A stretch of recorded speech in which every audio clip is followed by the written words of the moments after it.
practicing here, Gary? So, playing in the key of B minor and trying to go in and out of my pentatonic positions seamlessly so it doesn't sound like I'm playing from scale to scale or box to box.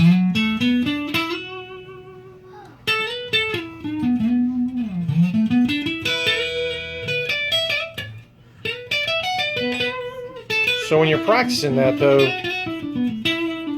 you're not just playing your boxes, you're connecting them, right? Exactly, yeah. And a lot of times I will add the 9 there, which whole step from the root.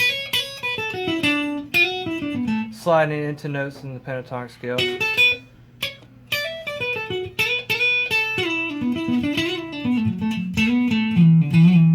Kind of creates a slippery kind of effect. So what's your best advice on how to make those sound fluid? Well, first of all, you got to be able to, I think one way to practice the scales is going diagonal. Everybody I see practice the scale top to bottom.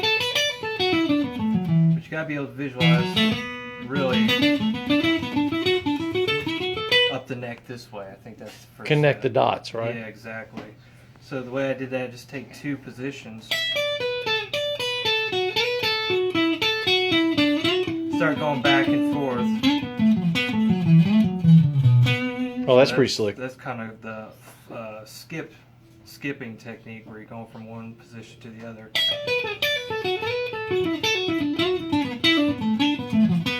I also find it really helps your hand-eye coordination. Right. You're having to jump back and forth repeatedly.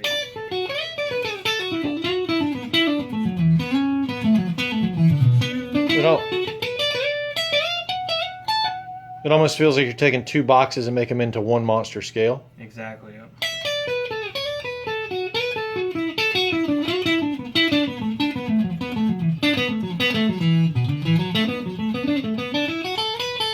So yeah, taking 2 strings. At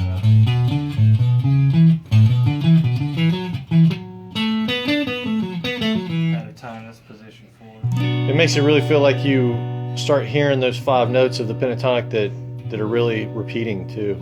Yeah, and if you compare it to it's much more flowing effect.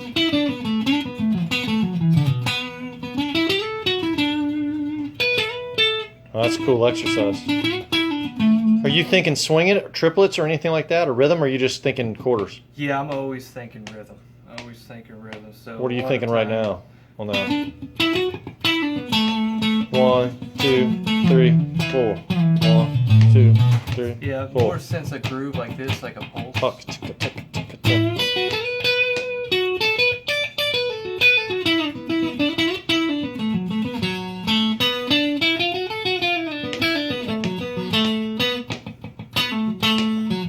Yeah.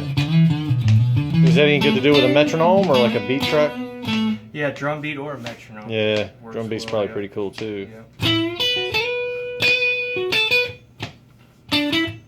A lot of people think they gotta be playing more, but if you just let the groove take over, Right. just play behind it even. I almost feel like a chord strum when you're doing that. Like, what's the chord strum that kind of matches that? You got like a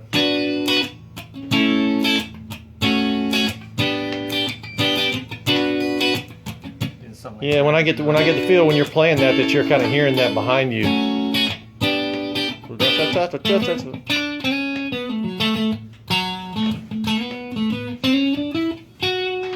Yeah. So I guess in essence, even though we're practicing a scale, we're kind of thinking of a chord pattern. We're thinking of a rhythm. We're thinking almost like there's something, a backing track behind us, right? Exactly. Yeah. Cool. Yeah, and that's the way I would always recommend practicing scales. Probably Yeah. why people don't practice them. 'Cause it's no fun to sit there and do that where you can't. Yeah, There's it was nothing just a you can box. do. Yeah. Cool, man. Good hints. Thanks. My pleasure.